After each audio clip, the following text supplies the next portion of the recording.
আমার পাগলুকে মুরগির কলিজা খাওয়ানো হচ্ছে। মানে এমন একটা অবস্থা, সারাটা দিন সে মনক্ষুণ্ণ হয়ে বসা ছিল। কলিজা আনতে একটু দেরি হচ্ছে, যার কারণে সে মন খারাপ করে সারাদিন বসেছিল।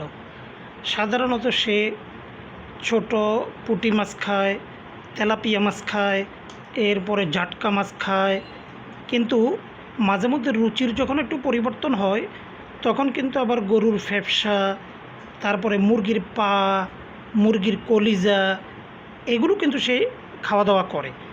তো গত কয়েকদিন ঈদের বন্ধের কারণে অনেক কিছু তাকে ডেলিভারি দিতে পারি নাই, আনতে পারি নাই, কারণ মার্কেটে পাওয়া যাচ্ছিল না। তো অনেক কষ্টে আজকে আবার বাজারে গেলাম। বাজারে গিয়ে মুরগির কলিজা, গিলা এগুলো আনা হলো। এখন অত্যন্ত আরামে, অত্যন্ত আয়েশের সাথে সে কিন্তু এগুলো খাচ্ছে। হ্যাঁ, এটা খাও পাগলু, খাও।